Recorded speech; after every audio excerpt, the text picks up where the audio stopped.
Good morning बच्चों। आज का टॉपिक है superposition of two waves. Superposition को हिंदी में कहते हैं अध्यारोपण। अध्यारोपण का मतलब होता है मिलना। मिलना का मतलब मिक्स होना, यानी जब दो वेव आपस में मिलते हैं तो उस घटना को हम अध्यारोपण कहते हैं, यानी सुपरपोजिशन कहते हैं। सुपरपोजिशन ऑफ टू वेव्स, दो तरंगों का अध्यारोपण, यानी दो तरंग आपस में मिलेंगे तो क्या होगा। तो जब भी दो वेव आपस में मिलेंगे तो एक नया वेव बनेगा। उस नए वेव को हम रिजल्टेंट वेव कहते हैं। तो इसको हम स्टार्ट करते हैं। मान लीजिए S1 एक पॉइंट सोर्स ऑफ लाइट है। S1 क्या है? S1 एक पॉइंट सोर्स ऑफ लाइट है। S1 क्या है? पॉइंट सोर्स ऑफ लाइट, यानी लाइट का मतलब प्रकाश। प्रकाश का एक बिंदु स्रोत है। यह सोर्स जो है बिल्कुल बिंदु के जैसा है, पॉइंट के जैसा है, इसलिए इसको क्या कहेंगे? Point source of light. ये S1 है। यहां से बहुत सारा लाइट वेव निकलेगा, एक साथ हजारों करोड़ों लाइट वेव निकलेगा, लेकिन हम किसी एक लाइट वेव के बारे में डिस्कस करेंगे, ठीक है। और S2 क्या है? यह भी एक पॉइंट सोर्स ऑफ लाइट है। S2 is also a point source of light. तो यहां पर S1 प्रकाश का एक बिंदु स्रोत है और S2 भी प्रकाश का एक बिंदु स्रोत है, ठीक है। और मान लीजिए सामने एक पर्दा लगा हुआ है, ये स्क्रीन। स्क्रीन को हिंदी में क्या कहेंगे? पर्दा। स्क्रीन पर तो अनगिनत बिंदु होगा। कितना पॉइंट हम स्क्रीन पर ले सकते हैं? 1 2 3 4 5 6 7 8 9 10 11 12, इस तरह करके करोड़ों पॉइंट, यानी अनगिनत पॉइंट इस स्क्रीन पर हम ले सकते हैं। तो हमने एक पॉइंट ले लिया स्क्रीन पर P। ये P क्या है? एक पॉइंट है जो इस पर्दे पर है। ऐसा अनगिनत पॉइंट इस स्क्रीन पर हमको मिल सकता है। तो हमने एक पॉइंट ले लिया P। S1 point source of light है, यानी प्रकाश का एक बिंदु स्रोत है। यहां से एक लाइट वेव चला जो कहां पहुंचा? P पर। हालांकि यहां से जो लाइट वेव निकल रहा है, बहुत सारा लाइट वेव निकल रहा है, वो P पर पहुंच रहा है। साथ ही साथ यहां से जो लाइट वेव निकलेगा, जैसे मान लो ये लाइट वेव निकला, तो ये लाइट वेव निकल के कहां पहुंच गया? P पर। तो यहां से लाइट वेव निकलेगा, P पर पहुंचेगा। वैसे यहां से लाइट वेव निकल के यहां पर भी पहुंच सकता है, यहां पर भी, यहां पर भी। यानी स्क्रीन के प्रत्येक बिंदु पर, ध्यान से सुनिए, इस पर्दे के प्रत्येक पॉइंट पर, प्रत्येक बिंदु पर यहां से लाइट वेव निकल के यहां पहुंच सकता है। तो ये लाइट वेव कहां पहुंच रहा है? P पर। एक और लाइट वेव लेंगे तो Q पर, एक और लाइट वेव लेंगे तो R पर, एक और लाइट वेव लेंगे तो S पर। यानी इससे जो अरबों खरबों लाइट वेव निकलेगा वो इस स्क्रीन के अरबों खरबों पॉइंट पर अलग अलग जगह पर पहुंचेगा, ठीक है। तो हम यहाँ एक ही पॉइंट पर डिस्कस कर रहे हैं। ये P एक पॉइंट है जो स्क्रीन पर है, और ये S1 point source of light है, यानी प्रकाश का एक बिंदु स्रोत है। यहां से एक लाइट वेव निकला, ठीक है। और मान लेते हैं S1 से P तक का जो डिस्टेंस है, ये जो दूरी है, इस दूरी को हम x मान लेते हैं। मान लेते हैं ये यहां से यहां तक का जो डिस्टेंस है वो x मीटर है। और यहां से यहां तक का जो डिस्टेंस है, S2 सोर्स से बिंदु P का जो डिस्टेंस है, ये थोड़ा अधिक होगा, निश्चित रूप से x plus delta x metre. यानी इस वेव का पाथ लेंथ कितना है? x। माने यह तरंग जब यहां से निकलेगा S1 से, तो वो कहां पहुंचेगा? P पर। यह कितना दूरी तय करके पहुंचेगा? x distance. और यह कितना दूरी तय करके पहुंचेगा? थोड़ा ज्यादा, यानी x प्लस डेल्टा x। तो दोनों के पाथ में कितना डिफरेंस है? दोनों वेव के पाथ में डिफरेंस है डेल्टा x का। तो यहां पर हम लिखेंगे पाथ डिफरेंस। इसको हिंदी में क्या बोलते हैं? पाथ डिफरेंस को हिंदी में बोलते हैं पथांतर। तो path difference between two waves equal to delta x. दोनों तरंगों के पाथ में कितना डिफरेंस है? डेल्टा एक्स, ठीक है। इसका पाथ बड़ा है, उसका पाथ छोटा है। मान लेते हैं इस दोनों वेव का जो एम्पलीट्यूड है वो अलग अलग है। इसका एम्पलीट्यूड है A1, इसका एम्पलीट्यूड है A2। तो चूंकि एम्पलीट्यूड डिफरेंट है तो इंटेंसिटी भी अलग अलग मानना पड़ेगा। इसका इंटेंसिटी I1 है और इसका इंटेंसिटी I2 होगा। जहां I1 का वैल्यू क्या हो जाएगा? K इंटू A1 स्क्वायर पर है, और I2 का वैल्यू हो जाएगा K इंटू A2 स्क्वायर। तो दोनों तरंगों के आयाम में फर्क है और इंटेंसिटी में फर्क है। चूंकि एम्पलीट्यूड अलग है तो इंटेंसिटी भी अलग अलग होगा। पहले वेव का एम्पलीट्यूड है A1, इंटेंसिटी है I1। दूसरे वेव का एम्पलीट्यूड है A2 और इंटेंसिटी है I2। यहां तक क्लियर है। लेकिन हम मान लेते हैं कि दोनों वेव जो है ये कौन से मीडियम से जा रहा है, एयर। यह भी एयर से जा रहा है, यह भी एयर से जा रहा है। ये दोनों पॉइंट सोर्स एयर में रखा हुआ है। ये स्क्रीन, ये जो पर्दा है, यह भी हवा में रखा हुआ है। सब कुछ यहाँ टोटल जो मीडियम है वो एयर है। तो इसका वेलोसिटी भी होगा तो इसका भी वेलोसिटी भी होगा। ठीक है, हम ये मान लेते हैं कि इसको एक चक्कर लगाने में जितना टाइम लगेगा इसको भी एक चक्कर लगाने में उतना ही टाइम लगेगा। यानी हम ये मान लेते हैं कि दोनों का टाइम पीरियड सेम है। तो चूंकि वेलोसिटी सेम है, ठीक है, क्योंकि सेम मीडियम में है, टाइम पीरियड सेम मान लिया गया, तो टाइम पीरियड सेम होने से फ्रीक्वेंसी सेम हो जाएगा, एंगुलर फ्रीक्वेंसी सेम हो जाएगा, वेवलेंथ सेम हो जाएगा। फ्रीक्वेंसी, एंगुलर फ्रीक्वेंसी, वेवलेंथ, ये सब सेम हो जाएगा। तो अब ध्यान से देखिए ये दोनों वेव कैसा है। इस दोनों वेव का क्या क्या सेम है। वेलोसिटी सेम है। क्यों वेलोसिटी सेम है? क्योंकि सेम मीडियम से जा रहा है। एयर में दोनों लाइट वेव का स्पीड कितना होगा, 3 × 10⁸ मीटर पर सेकेंड। दोनों एक चक्कर लगाने में सेम टाइम लगा रहा है तो दोनों का टाइम पीरियड सेम होगा। दोनों का टाइम पीरियड सेम हो गया, टी और टी। फ्रीक्वेंसी सेम हो गया, एंगुलर फ्रीक्वेंसी सेम हो गया, ठीक है, वेवलेंथ सेम हो गया। इसके एक वेव का लंबाई अगर लेमडा है तो इसके भी एक तरंग का लंबाई लेमडा है। यानी यह एक चक्कर लगाने में कितना दूरी तय करेगा, लेमडा। और ये वाला जो वेव है सेकेंड वेव, यह भी एक चक्कर लगाने में कितना डिस्टेंस तय करेगा, लेमडा। यानी दोनों का जो एक एक चक्कर का लंबाई है यानी वेवलेंथ जो है वो सेम है, लेमडा है और लेमडा है। क्लियर है। ये S1 सोर्स से जो लाइट वेव निकल रहा ये कितने फेज पे निकल रहा है, 0 डिग्री। आप देख रहे हैं एकदम स्टैंडर्ड वेव के तरह ओरिजिन से निकल रहा है और ऊपर की ओर जा रहा है, तो इसका इनिशियल फेज 0 होगा, स्टैंडर्ड वेव की तरह निकल रहा है। और ये S2 सोर्स से जो लाइट वेव निकल रहा है यह भी 0 डिग्री फेज पे निकल रहा है, यानी ये स्टैंडर्ड वेव की तरह निकल रहा है। दोनों का इनिशियल फेज 0 है। यह अलग बात है कि शुरू में यानी इनिशियल फेज 0 है लेकिन टाइम के साथ साथ फेज बदलते जाएगा। जैसे यहां पर फेज 0 है, यहां पर π/2, पाई, 3π/2, 2π, इस तरह वेव आगे बढ़ते जाएगा और उसका फेज चेंज होते जाएगा। यहां पर बिंदु P पर आते आते इसका फेज 0 नहीं रहेगा। इसका फेज मान लीजिए यह एक चक्कर, 2 चक्कर, टोटल मान लीजिए 3 चक्कर लगाकर यह बिंदु P पर पहुंचता है। ध्यान से सुनिए, ये जो वेव निकला S1 से, ये S1 से निकला हुआ वेव कितना साइकिल लगाता है, 1 2 3, 3 साइकिल लगाकर बिंदु P पर पहुंचा।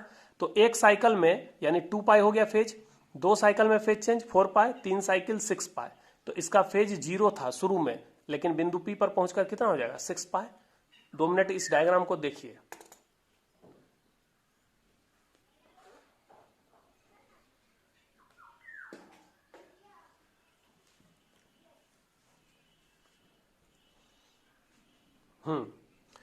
उसी तरह से यह वेव अगर 3 साइकिल लगाकर यहां पहुंचेगा तो क्या यह भी 3 साइकिल लगाएगा, नहीं, यह 3 से अधिक लगाएगा। क्यों, जरा सोचिए।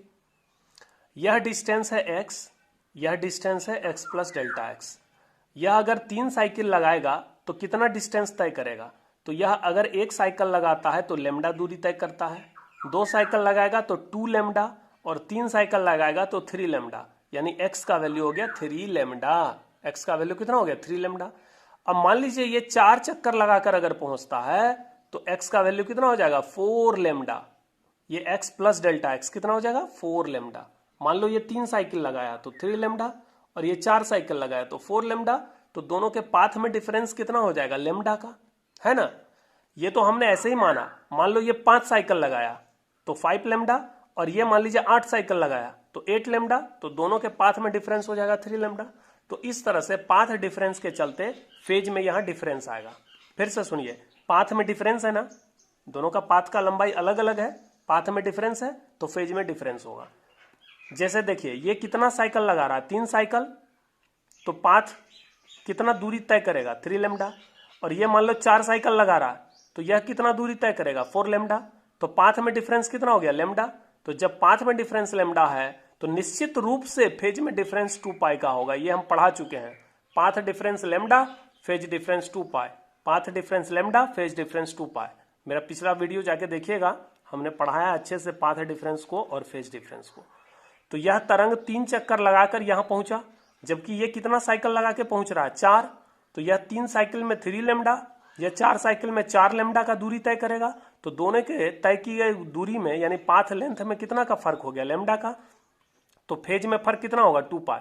इसको भी हम प्रूफ करते हैं। सोचिए एक चक्कर लगाने पर कितना फेज चेंज होता है 2 पाई, तो 3 चक्कर लगाएगा तो यह कितने फेज पर पहुंचेगा 6 पाई, और यह 4 साइकिल लगाएगा तो यह कितने फेज पे पहुंचेगा 8 पाई। तो निश्चित रूप से जब एक साइकिल का फर्क होगा यानी एक लेमडा का फर्क होगा तो वहां फेज में कितना का फर्क हो जाएगा 2 पाई। इसलिए कह रहे हैं कि जब पाथ में लेमडा का फर्क होगा तो फेज में 2 पाई का फर्क होगा। क्लियर है यहां तक। दोनों वेव का इनिशियल फेज 0 है तो इनिशियल फेज डिफरेंस कितना है, इनिशियल फेज डिफरेंस 0 माइनस 0 बराबर 0। इनिशियल फेज डिफरेंस को हिंदी में कहेंगे आरंभिक फेज डिफरेंस को क्या बोलते हैं, कलांतर। यानी दोनों का जो आरंभिक कलांतर है वो 0 है। क्यों 0 है, इसका इनिशियल फेज कितना है 0, क्योंकि 0 फेज से स्टार्ट हो रहा है। इसका इनिशियल फेज कितना है 0, 0 फेज से स्टार्ट हो रहा है। तो दोनों का जो इनिशियल फेज डिफरेंस है वो 0 है। लेकिन जब यही वेव बिंदु P पर पहुंचेगा 3 साइकिल लगाकर तो यह कितने फेज पर पहुंचेगा 6 पाई, और यह 4 साइकिल लगाकर पहुंचेगा 8 पाई। तो यहां बिंदु P पर दोनों वेव के फेज में डिफरेंस आ रहा है। कितना का डिफरेंस आ रहा है 2 पाई। तो यहां पर यानी शुरू में जिस समय दोनों वेव निकल रहा है S1 और S2 सोर्स से, शुरू में दोनों का फेज डिफरेंस 0 है क्योंकि यह भी 0 पे निकल रहा है, यह भी 0 पे। लेकिन जब बिंदु P पर पहुंचा तब फेज में डिफरेंस 0 नहीं है, तब फेज में डिफरेंस 2 पाई का आ गया। तो इसका मतलब शुरू में फेज डिफरेंस नहीं है यानी 0 है, लेकिन पॉइंट P पर पहुंचने के बाद फेज में डिफरेंस 2 पाई का हो गया। ये क्यों हो गया, ये इसलिए हो गया क्योंकि पाथ में डिफरेंस है। अगर पाथ में डिफरेंस नहीं होता, यह भी सोचो कि अगर इसका दूरी 3 लेमडा होता और यह भी डिस्टेंस 3 लेमडा होता, दोनों का डिस्टेंस बराबर बराबर होता, यह भी 3 चक्कर लगाता, यह भी 3 चक्कर लगाता, यह भी दूरी 3 लेमडा होता, यह भी दूरी 3 लेमडा होता, तो यह वेव कितने फेज पे पहुंचता, तो यह वेव 3 चक्कर लगाने के बाद 6 पाई पे पहुंचता, और यह कितने पे पहुंचता 3 चक्कर लगाने के बाद 6 पाई। तो दोनों का फेज में डिफरेंस 0 रहता। तो जो शुरू में डिफरेंस है वही डिफरेंस यहां पर रहता क्योंकि पाथ डिफरेंस 0 था। तो जब पाथ डिफरेंस 0 होगा, पाथ डिफरेंस को डेल्टा एक्स से डिनोट करते हैं और फेज डिफरेंस को डेल्टा से डिनोट करते हैं। तो जब पाथ डिफरेंस 0 होगा तो फेज डिफरेंस 0 होगा, लेकिन जब पाथ डिफरेंस होगा यानी लेमडा हो तो फेज डिफरेंस 2 पाई होगा।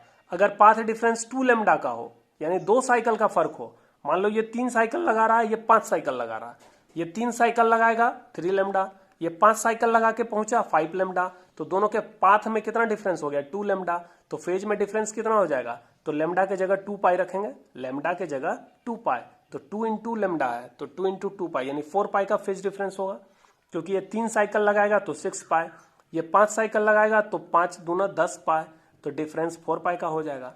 ठीक है, तो ध्यान दीजिए यहां पर दोनों सोर्स का इनिशियल फेज डिफरेंस 0 है, लेकिन बिंदु P पर पहुंचने के बाद फेज में डिफरेंस 0 नहीं रहेगा क्योंकि पाथ में डिफरेंस है, दोनों का पाथ का लंबाई अलग अलग है। ठीक है, जिस समय दोनों वेव निकला बिल्कुल स्टैंडर्ड फॉर्म में निकला, इसका इक्वेशन निकलते समय क्या लिखेंगे, यानी पहले वेव का इक्वेशन हम लिखेंगे y1 equal to a1 sine omega t, और दूसरे वेव का इक्वेशन लिखेंगे y2 equal to a2 sine omega t. ये जो इक्वेशन लिखेंगे कब, इनिशियली यानी प्रारंभ में, जिस समय दोनों वेव निकला। लेकिन जब बिंदु P पर पहुंचेगा दोनों वेव, तो बिंदु P पर तो फेज में डिफरेंस आ गया। जरा सोचिए, शुरू में फेज डिफरेंस कितना है 0, जिसको हम इनिशियल फेज डिफरेंस कर रहे हैं। शुरू में दोनों का फेज सेम है, या भी 0 पे या भी 0 पे, तो फेज सेम है तो डिफरेंस कितना आएगा 0। लेकिन जब पॉइंट P पर पहुंचेगा तो फेज में डिफरेंस 0 नहीं होगा, यानी कि दोनों का फेज सेम नहीं रहेगा। ये क्यों हुआ, क्योंकि पाथ में डिफरेंस है इसलिए। तो यहां पर देख सकते हैं कि पहले वेव का इक्वेशन ये मैंने लिया, दूसरे का ये लिया, दोनों स्टैंडर्ड इक्वेशन है, दोनों का एम्पलीट्यूड a1 a2 है यानी अलग अलग है, लेकिन इसका फ्रीक्वेंसी ओमेगा सेम होगा। ठीक है, यहां पर ओमेगा 1 ओमेगा 2 नहीं लिखिएगा क्योंकि फ्रीक्वेंसी सेम है। ये तो निकलने टाइम का इक्वेशन हुआ। इसका फेज कितना है ओमेगा टी, इसका फेज कितना है ओमेगा टी। क्लियर है, यानी दोनों का फेज बिल्कुल सेम है, यानी दोनों के फेज का डिफरेंस कितना होगा 0। लेकिन जब पॉइंट पी पर पहुंचेगा तो पहले वेव का इक्वेशन हम इस तरह लिखेंगे जैसा पहले लिखे थे, लेकिन दूसरे का इक्वेशन लिखेंगे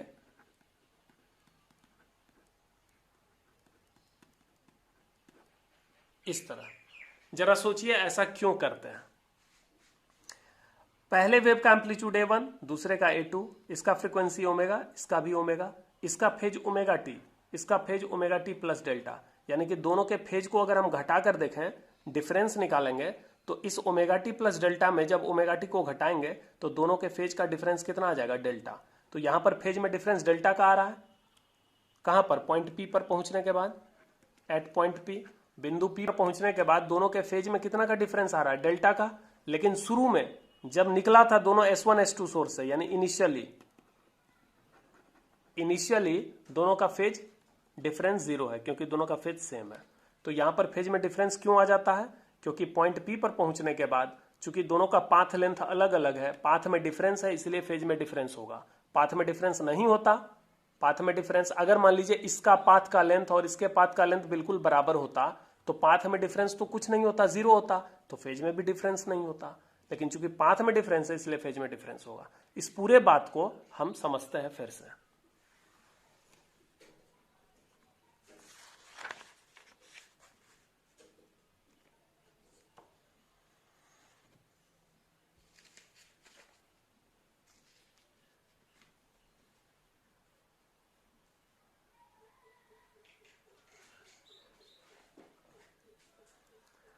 टॉपिक का नाम है सुपरपोजिशन ऑफ टू वेव्स, यानी दो तरंगों का अध्यारोपण।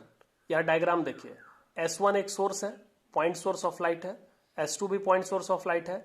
पहले सोर्स से जो वेव निकला इसका फ्रीक्वेंसी ओमेगा है, दूसरे सोर्स से जो वेव निकला इसका भी फ्रीक्वेंसी ओमेगा है। इसका एम्पलीट्यूड A1, इसका A2, इसका इंटेंसिटी I1, जहां I1 का वैल्यू होगा K इंटू A1 स्क्वायर, इसका इंटेंसिटी I2, I2 का value K into A2 square. यहां पर एक पर्दा है, पर्दे को दिखाया नहीं गया है, और पर्दा पर कौन सा पॉइंट लिया गया है, बिंदु P। यहां से जो वेव निकला वह कितना दूरी तय करके पहुंच रहा है, बिंदु P पर जो पहुंच रहा है तो वह कितना डिस्टेंस कवर कर रहा है, x। लेकिन यहां से जो वेव निकल रहा है वो कुछ ज्यादा डिस्टेंस तय करके पहुंच रहा है बिंदु P पे, कितना, x plus delta x। Clear है। यह दोनों वेव कितने फेज पे निकला, 0 0, यानी शुरू में दोनों का फेज डिफरेंस 0 है। लेकिन जब यह दोनों वेव यहां पहुंचेगा तो दोनों का फेज में डिफरेंस 0 नहीं रहेगा, क्योंकि पाथ में डिफरेंस है, दोनों के पाथ में डिफरेंस है डेल्टा एक्स। जब यह दोनों वेव बिंदु P पर पहुंचेगा तो दोनों एक दूसरे से मिलेगा और मिलकर एक रिजल्टेंट वेव यानी परिणामी तरंग बनाएगा। उस वेव का एम्पलीट्यूड कैपिटल ए माना गया, जो इस दोनों वेव के एम्पलीट्यूड से बिल्कुल अलग होगा। चूंकि जब यह वेव, पहला वेव और दूसरा वेव बिंदु P पर जाकर मिलेगा तो एक नया वेव बनेगा, जिस नए वेव को रिजल्टेंट वेव कहते हैं। इसका एम्पलीट्यूड कैपिटल ए मानेंगे और इसका इंटेंसिटी कैपिटल I मानेंगे, जहां I बराबर K इंटू कैपिटल ए का स्क्वायर लिखेंगे। जबकि पहले वेव का इंटेंसिटी I1 है, इसका इंटेंसिटी I2 है, और जब यह दोनों मिलेगा तो रिजल्टेंट वेव का इंटेंसिटी I हो जाएगा। क्लियर है। अब हम लोग पढ़ते हैं, late S1 and S2 produce waves, यानी S1 और S2 दोनों सोर्स ऑफ लाइट है, पॉइंट सोर्स ऑफ लाइट है, जो प्रोड्यूस कर रहा है, क्या प्रोड्यूस कर रहा है, वेव को प्रोड्यूस कर रहा है of different amplitude A1 and A2। दोनों का एम्पलीट्यूड बिल्कुल अलग अलग है, इसका A1 है, इसका A2 है, but same angular frequency omega, लेकिन दोनों वेव का फ्रीक्वेंसी सेम है।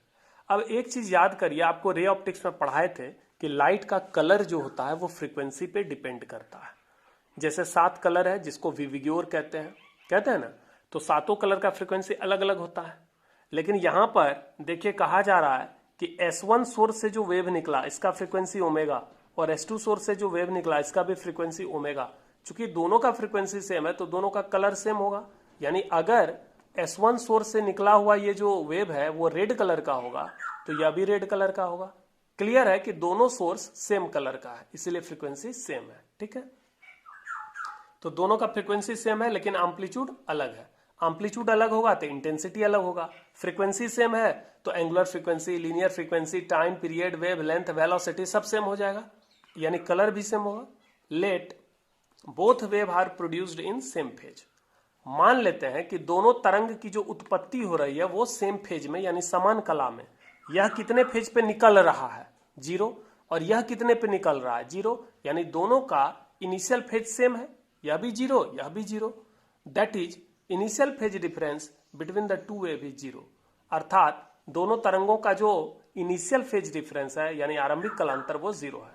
So initially there equation will be, इसलिए शुरू में, इनिशियली मतलब आरंभ में उनका इक्वेशन होगा। अब इसको हिंदी में एक बार पढ़ लेते हैं। माना S1 तथा S2 स्रोतों से, ये S1 S2 दो अलग अलग सोर्स है, दो तरंगों की उत्पत्ति होती है, पहले सोर्स से एक वेव निकला, दूसरे सोर्स से एक वेव निकला, इस तरह दो वेव निकला, जिनके आयाम यानी एम्पलीट्यूड भिन्न भिन्न है, एक का A1 है एक का A2 है, परंतु कोणीय आवृत्ति ओमेगा समान है यानी कलर समान होगा चूंकि फ्रीक्वेंसी समान है। माना दोनों तरंगों की उत्पत्ति समान कला में होती है, एक 0 फेज पे निकला दूसरा भी 0 फेज पे निकला, तो दोनों सेम फेज में निकल रहा है, अर्थात दोनों तरंगों के बीच का जो आरंभिक कलांतर है यानी इनिशियल फेज डिफरेंस है वो चूंकि सेम है, एक का 0 फेज है दूसरे का 0 फेज है, तो दोनों को घटाइएगा तो इनिशियल फेज डिफरेंस कितना है, 0, इसलिए आरंभ में दोनों तरंगों का समीकरण होगा। इसलिए शुरू में निकलते समय दोनों वेव का जो हम लोग इक्वेशन लिखेंगे वो इस तरह लिखेंगे।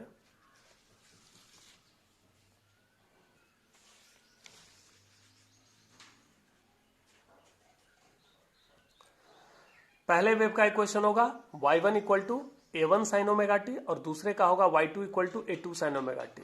इस इक्वेशन को देखिए, एम्पलीट्यूड अलग है लेकिन फ्रीक्वेंसी सेम है, ओमेगा सेम है लेकिन A1 A2 अलग अलग है, साथ ही साथ इसका फेज है ओमेगा टी, इसका भी फेज है ओमेगा टी, यानी फेज बिल्कुल सेम है, फेज में कोई डिफरेंस नहीं है, यानी इनिशियल फेज डिफरेंस 0 है। बट लेकिन एट पॉइंट P, बिंदु P पर, due to path difference delta x, path difference के चलते there will be phase difference delta, तो फेज डिफरेंस डेल्टा होगा। शुरू में ठीक है फेज डिफरेंस नहीं है, लेकिन जब बिंदु P पर पहुंचेगा तो पाथ डिफरेंस डेल्टा एक्स के चलते फेज में तो डिफरेंस आएगा डेल्टा, जहां डेल्टा का मान कैसे निकालेंगे, 2 pi by lambda into delta x. ये फॉर्मूला हम बताए थे पिछले क्लास में। फेज डिफरेंस और पाथ डिफरेंस के बीच यही रिलेशन होता है, अगर पाथ डिफरेंस डेल्टा एक्स हो तो फेज डिफरेंस कितना होगा, डेल्टा, जहां डेल्टा का वैल्यू होगा 2 pi by lambda into delta x. मान लो पाथ डिफरेंस, ये जो डेल्टा एक्स है पाथ डिफरेंस, ये 2 लेमडा है, एक वेव 3 साइकिल लगाया एक वेव 5 साइकिल लगाया, तब बिंदु P पर पहुंचा तो दोनों का पाथ डिफरेंस 2 साइकिल यानी 2 लेमडा हुआ, तो यहाँ 2 लेमडा रखोगे तो लेमडा लेमडा कैंसिल होगा, तो 2 इंटू 2 पाई, फेज डिफरेंस कितना हो जाएगा, 4 पाई का। तो ये आप ऐसे भी समझ सकते हैं, चूंकि 2 लेमडा है तो लेमडा की जगह 2 पाई 4 पाई हो जाएगा। So at point P their equation will be, इसलिए बिंदु P पर उनका समीकरण जो होगा कुछ ऐसा होगा। दोनों के फेज में देख रहे हैं, यहां डिफरेंस आ गया कितना का, डेल्टा, इसका फेज कितना है ओमेगा टी प्लस डेल्टा, इसका फेज कितना है omega T, phase difference delta का हो गया। फ्रीक्वेंसी अभी भी सेम है, एम्पलीट्यूड अभी भी डिफरेंट है, इंटेंसिटी डिफरेंट है, लेकिन फेज में डिफरेंस डेल्टा। तो इस चीज को समझिए कि शुरू में फेज डिफरेंस 0 है, दोनों का फेज सेम है, इसके फेज और इसके फेज को घटाइएगा तो 0 आएगा कि नहीं डिफरेंस, लेकिन यहां पर डिफरेंस डेल्टा का आ रहा है। तो ये डेल्टा क्यों आ रहा है, क्योंकि स्टार्टिंग में दोनों सेम फेज में निकला इसलिए फेज डिफरेंस 0 है। मान लो एक 30 डिग्री पे निकला दूसरा भी 30 डिग्री पे निकला तो फेज डिफरेंस 0 हो गया, लेकिन जब पॉइंट P पर पहुंचेगा तो पाथ में डिफरेंस के चलते फेज में डिफरेंस आ जाएगा। फेज में डिफरेंस कितना आ जाएगा, डेल्टा, जहां डेल्टा का वैल्यू होगा 2 pi by lambda into delta x. ठीक है, अब हम लोग पढ़ेंगे superposition in the same phase, समान कला में अध्यारोपण। सुपरपोजिशन मतलब अध्यारोपण, सेम फेज यानी समान कला। टू वेव्स सुपरपोज इन सेम फेज, दो तरंगे समान कला में अध्यारोपित होंगे यदि, ये तो हम पढ़ा चुके हैं कि दो वेव कब सेम फेज में सुपरपोज होगा। पिछले वीडियो में हम पढ़ाए थे कि दो पॉइंट सेम फेज में कब कहलाएगा, जब दोनों पॉइंट का path difference 0 lambda 2 lambda 3 lambda 4 lambda हो या फेज डिफरेंस 0 2 पाई 4 पाई 6 पाई 8 पाई हो, तो दोनों पॉइंट सेम फेज में होगा। यानी दो पॉइंट सेम फेज में कब होगा, जब या तो कहिए फेज डिफरेंस इवन पाई हो, देख रहे हैं 0 2 पाई 4 पाई 6 पाई 8 पाई यानी इवन पाई, या पाथ डिफरेंस कहिए, क्योंकि अगर फेज डिफरेंस 0 होगा तो path difference 0, phase difference 2 pi path difference lambda, phase difference 4 pi, path difference 2 lambda, ये दोनों तो एक दूसरे से कनेक्टेड है। यहां पर देख रहे हैं, अगर डेल्टा एक्स का वैल्यू हम 2 लेमडा लेंगे तो डेल्टा का वैल्यू कितना आएगा 4 पाई। कहां से, इसी फॉर्मूला से आता है। डेल्टा एक्स का वैल्यू यहां पे रखे 2 लेमडा, तो ये कट के लेमडा लेमडा कटेगा तो 2 इंटू 2 पाई 4 पाई आ जाएगा। तो बताइए दो वेव सेम फेज में कब मिलेगा, कब सुपरपोज होगा, कब अध्यारोपित होगा। तो दो वेव सेम फेज में मिलने के लिए कंडीशन है, दोनों कंडीशन में से किसी एक कंडीशन को बोलना है। याद रखिए दोनों, लेकिन बोलना है कोई एक। अगर कोई पूछे आपसे कि दो वेव सेम फेज में कब सुपरपोज होगा, दो तरंगे समान कला में कब अध्यारोपित होंगे, तो आपको कोई एक बात बोलना है। बोलिएगा कि दो तरंगे समान कला में तब अध्यारोपित होंगे जब फेज डिफरेंस इवन पाई हो गया आंसर। या आप बोल सकते हैं जब path difference even lambda by 2 हो। ये इवन नंबर बताए थे, इवन का मतलब होता है 2n। इवन ऑड को एक बार समझते हैं।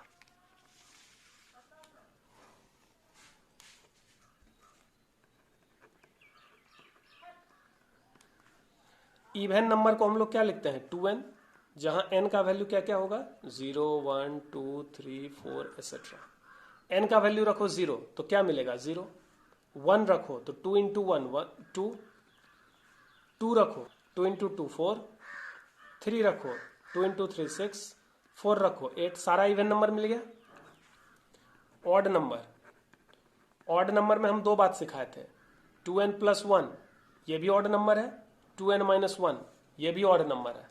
जब हम 2n प्लस 1 लिखेंगे तो n का मान 0 से स्टार्ट कर लेंगे, 0 1 2 3 4 ये होल नंबर है। और 2n माइनस 1 लेंगे तो n का मान 1 से स्टार्ट करेंगे, यानी नेचुरल नंबर लेंगे। जरा सोचिए क्यों। यहां पर n का मान 0 रखो, 0 रखोगे तो ये 1 आ जाएगा, तो पहला ऑड नंबर मिल गया 1। 1 रखो 2 इंटू 1 2 प्लस 1 3, 2 रखो 5, सारा ऑड नंबर मिल रहा है। इसमें n का मान अगर हम 0 रखेंगे तब तो -1 आ जाएगा, तो -1 तो ऑड नंबर नहीं है, इसलिए इसमें 0 नहीं लेते हैं, हम 1 से स्टार्ट करेंगे। 1 रखो 2 इंटू 1 2, 2 माइनस 1 1, 2 रखो 2 2 जा 4 माइनस 1 3, 3 रखो 3 2 जा 6 माइनस 1 5। तो ऑड नंबर यानी विषम संख्या, विषम संख्या 1 3 5 7 को कहते हैं, 1 3 5 7 9, ठीक है। तो ये 2n क्या है आपका इवन नंबर, जबकि इसको हिंदी में क्या कहेंगे सम संख्या। तो सम संख्या में अगर एक जोड़ दें तो विषम होगा, या सम संख्या में एक घटा दें तो विषम होगा। If we add 1 to an even number we will get an odd number, or if we subtract 1 to an even number we will also get an odd number। तो here 2n is even number, 2n क्या है even number, then 2n plus 1 must be odd number, 2n minus 1 must be odd number। तो ये दोनों odd number है, फर्क है n के वैल्यू का। अगर आप इसको ऑड नंबर कहते हैं तो n का वैल्यू 1 से लेंगे, इसको ऑड नंबर कहते हैं तो n का वैल्यू 0 से लेंगे, लेकिन इवन नंबर इसको कहेंगे 2n को। क्लियर है।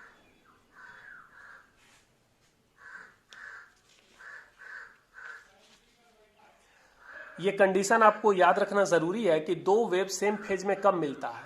तो दोनों में से एक बात बोलिए कि जब फेज डिफरेंस क्या हो इवन पाई। इवन पाई का मतलब क्या हो गया 2n पाई, इवन पाई का मतलब 2n पाई, क्योंकि इवन नंबर 2n को मानते हैं। और इवन लेमडा बाई 2 का मतलब क्या हो गया, यहां पर देखिए सेम फेज,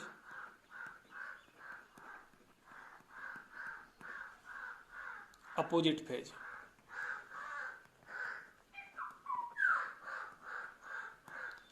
दो वेव सेम फेज यानी समान कला, अपोजिट फेज विपरीत कला।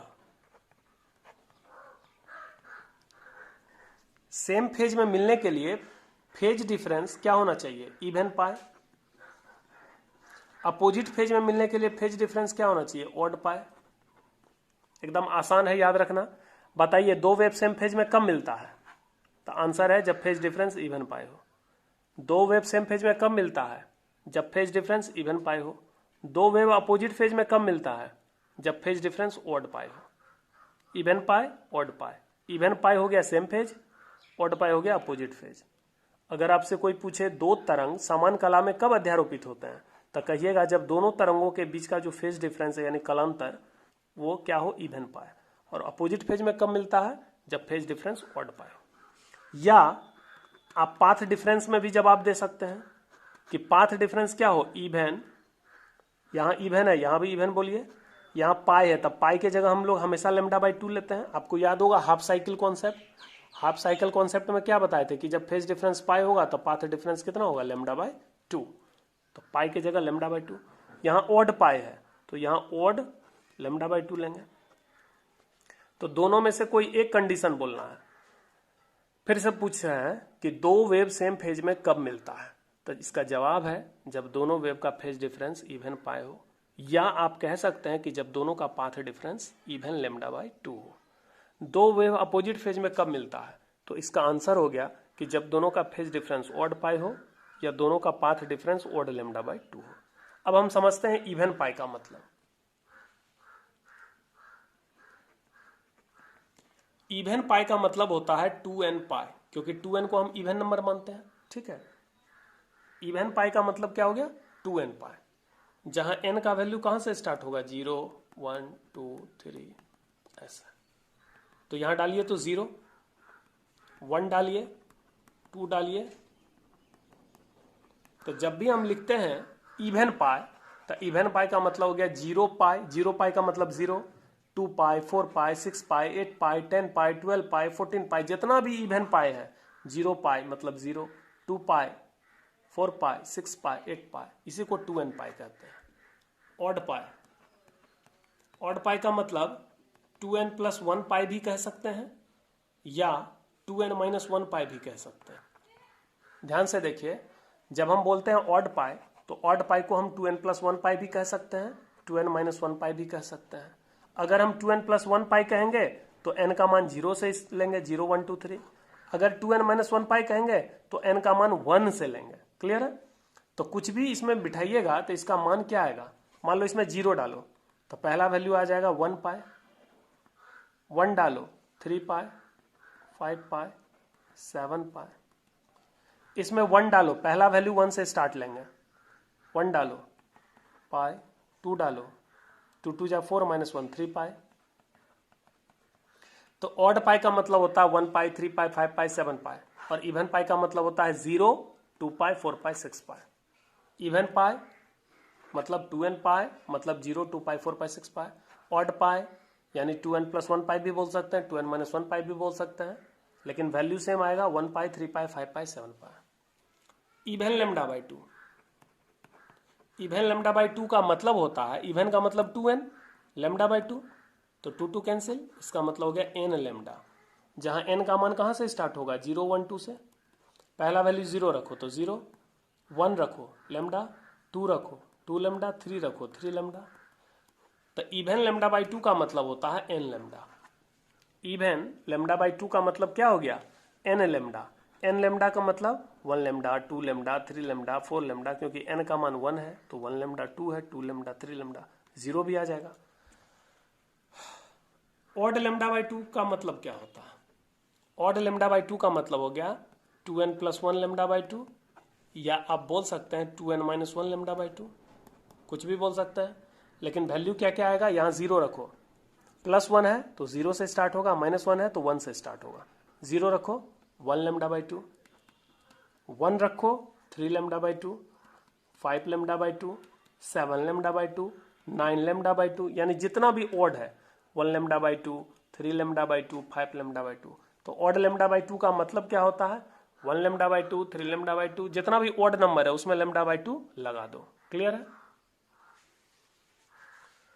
दो वेव सेम फेज में मिलेगा यदि फेज डिफरेंस इवन पाई हो, path difference even lambda by 2 हो। अपोजिट फेज में मिलेगा जब फेज डिफरेंस ऑड पाई हो, path difference odd lambda by 2 हो। क्लियर है। अब इसका डायग्राम देख लीजिए।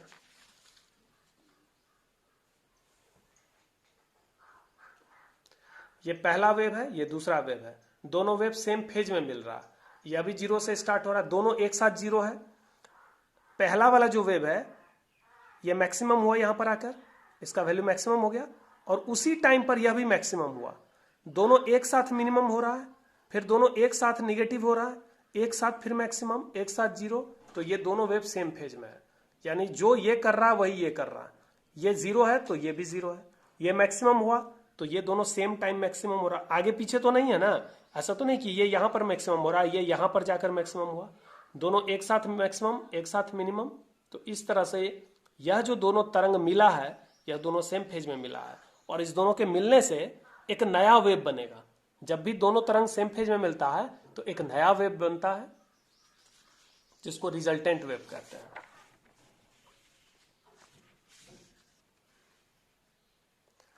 Superposition in the opposite phase. Two waves superpose in opposite phase. दो तरंगे विपरीत कला में अध्यारोपित होंगे यदि फेज डिफरेंस, क्या बोलेंगे, phase difference odd pi, path difference odd lambda by 2। यहां पर देखिए उल्टा फेज, ये ऊपर की ओर जा रहा है, ये नीचे की ओर जा रहा है। ये जिस समय मैक्सिमम हो रहा है, इस टाइम पर आकर ये मैक्सिमम, ये टाइम एक्सिस है ना, तो ये इस टाइम पे मैक्सिमम हुआ, जबकि ये मिनिमम हो रहा है। क्लियर है? जिस समय ये मैक्सिमम है उस समय ये मिनिमम है। ये उल्टा फेज है। उल्टा फेज होने के लिए फेज डिफरेंस ऑड पाई होना चाहिए, 1 पाई, 3 पाई, 5 पाई, इस तरह से। ठीक है, ये जिस समय मैक्सिमम है उस समय ये मिनिमम है। ऐसा है कि दोनों, एक बार फिर से समझिए।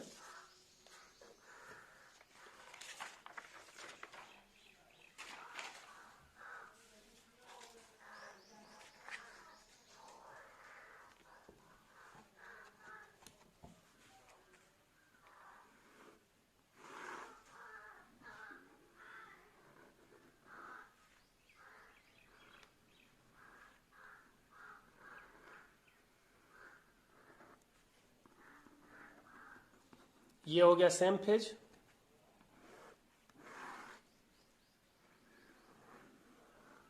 ये पहला वेव है, फर्स्ट वेव। दूसरा वेव देखिए ऐसे उल्टा स्टार्ट हो रहा है, ये हो गया अपोजिट फेज। यहां पर दोनों वेव जो मिल रहा है सेम फेज में मिल रहा है। जिस समय, मान लीजिए ये 3 सेकेंड है, तो 3 सेकेंड पर यह मैक्सिमम है, यह भी मैक्सिमम है। लेकिन यहां देखिए ये 3 सेकेंड पर यह मैक्सिमम है और ये मिनिमम है, यही फर्क है। दोनों बिल्कुल उल्टा फेज में स्टार्ट हुआ है। ठीक है, तो जब दो वेव सेम फेज में मिलेगा तो एक नया वेव बनेगा, जिसको रिजल्टेंट वेव कहते हैं, जिसका एम्पलीट्यूड ए लेते हैं, इंटेंसिटी आई लेते हैं, जहां आई बराबर क्या होगा, के ए स्क्वायर। जबकि पहले वेव का एम्पलीट्यूड A1 है, इंटेंसिटी I1 है। दूसरे वेव का एम्पलीट्यूड थोड़ा कम है, A2 है, और इंटेंसिटी I2 है। तो पहले और दूसरे वेव का एम्पलीट्यूड और इंटेंसिटी डिफरेंट है। जो रिजल्टेंट वेव होगा उसका एम्पलीट्यूड और उसका इंटेंसिटी इस दोनों वेव के एम्पलीट्यूड इंटेंसिटी से डिफरेंट हो जाएगा। यहां पर भी पहले का एम्पलीट्यूड A1 है, इंटेंसिटी I1 है, दूसरे का A2 है, I2 है। लेकिन जो रिजल्टेंट वेव है, इन दोनों वेव के अपोजिट फेज में मिलने से एक रिजल्टेंट वेव बनेगा, जिसका एम्पलीट्यूड मान लो A हो गया, इंटेंसिटी I हो गया। क्लियर है? तो हम लोग यहां तक समझ गए। आज देखिए हम लोगों ने क्या सब पढ़ा। आज हमने पढ़ाया सुपरपोजिशन ऑफ टू वेव्स, यहां से टॉपिक स्टार्ट हुआ, ये पूरा पढ़े।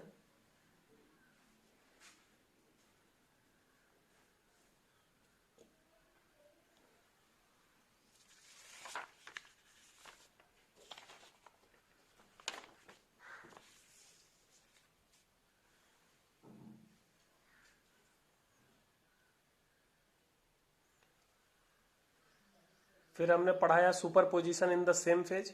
सेम फेज के लिए कंडीशन याद रखेंगे, even pi even lambda by 2, इस तरह का ग्राफ होगा। फिर हमने पढ़ाया superposition in opposite phase, odd pi odd lambda by 2। Next class में हम लोग डिस्कस करेंगे कोहेरेंट सोर्स, कलाबद्ध स्रोत। ठीक है, तो इसको हम लोग नेक्स्ट क्लास में देखेंगे। Thank you.